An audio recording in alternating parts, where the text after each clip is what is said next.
Hey everyone. Okay, so obviously the major reveal to tackle first in this chapter is that Nero, yes, Poseidon Nero is now Draken Joe's Spirit of Water, replacing Laguna in this world. All but confirmed to me that, yeah, Laguna is more than likely still a part of Oasis in this world, but that in itself raises the bigger question of where the hell is Shura? What the hell is he doing? Because if Nero is here serving Draken Joe, someone considered his equal by the standards of the Demon Generals, then that can only mean one of two things.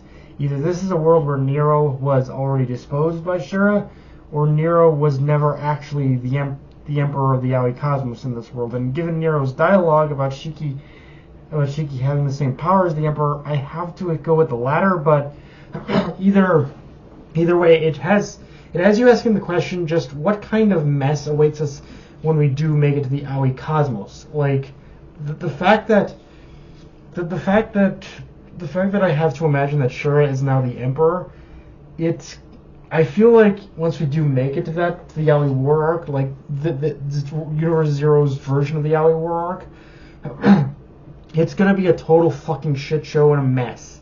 Like this, like if the, like it's, I think I don't want to like say that, like it's one of those things where I don't want to say that it's a guarantee that people are gonna die, but this does also build up that the Aoi War arc is going to be even more brutal than how it ever was before, and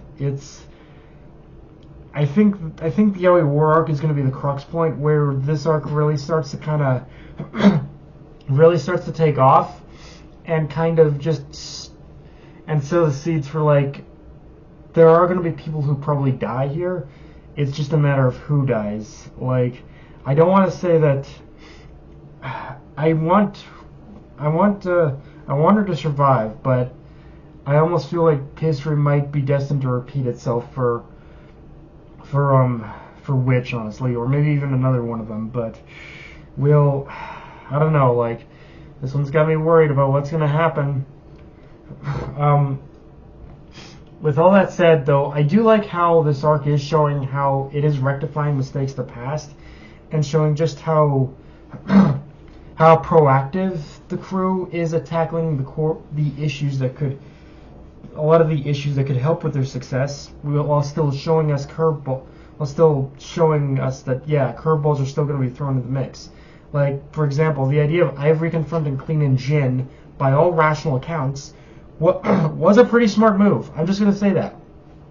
But once again, the crew is failing to account for even the smallest differences in this world. Like, the idea that Clean is physically and mentally healthy, she doesn't have the same mental issues she did in the old world. So now Ivory's going to have to find an alternative route to jog Jin and Clean's memories, or have someone else tag in for her. The question in the former's case is how she just goes about that. But I also like how, for everything that might be different in the antagonist side, there's just as many advantages the crew has this time around, like the fact that Rebecca has retained her fighting skills, allowing her to more easily dispatch Daichi, and despite his suit only being a prototype, I imagine Weiss will be able to use his overdrive to compensate for that weakness in fighting Fee. That's assuming he still has it after regaining his memories, but I wouldn't put it past Mashima either to temporarily nerf Weiss so he'll actually see him reawaken it. Also, not gonna lie, I definitely got a chuckle out of seeing Ivory admit she personally out of the crew being on Gilst by signaling Draken Joe's men. Like, it's one of those things I should be mad at her about, but honestly, I can't be too angry at her either, because it did set up the possibility of these rematches and to show just how far the crew has come. Like, Weiss's versus Fee, I think is going to be an especially interesting case for these very reasons. If I did have a problem though with this chapter, I'd say the pacing is kind of weird, in the sense where we did progress quite a bit and quite a lot. In fact, I like how we didn't spend a whole lot of time on certain aspects of this kind of combination of Gilst and Belial Gore type story, but it did feel like the pacing did kind of came to a halt after we got the confrontation with Clean and Jin. Now, tracking back to Cleen for a bit, the fact that Cleen is actually cured of her mental breakdowns, rather than just being given a device to control it, does make me think back to what Shiki said about Draken Joe, that for however many things there are similar about him from the old worlds, there are some things that are different about him as well. And I think Cleen might be a prime example of that, in the sense that despite him probably only curing Cleen to control her and Jin, the fact that he did that at all shows there is a sliver of compassion in this Draken Joe.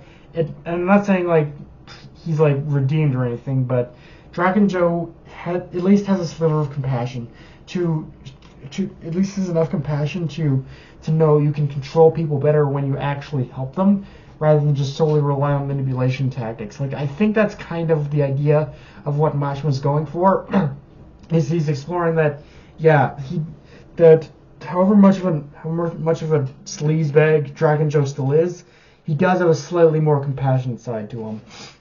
Also, I really appreciate how we got how we just blitzed through the Allega moment of the chapter, so we didn't have to deal with him for an elongated period of time, man. The fact that Homura already said the word sister means she's probably not far off from regaining her memories. It's just a matter of when she'll be back fighting alongside the others in full fighting form, but at the same time, that does make me wonder, what's going to happen when she actually regains her memories? Because I'm kind of worried about that. Like, the more I think about it, the more I'm like, is she going to be okay once she regains her memories? Is she going to suffer any kind of trauma or anything like what she's just experienced here, or what's going to happen here? But, yeah, guys, that's pretty much all I got for this review. If you enjoyed the video, like, comment, subscribe. Follow me on Twitter and on this Crunchyroll. Be sure to notification bell, the subscribe button, and just the video, guys. Dark Knight, signing off. Later, everyone.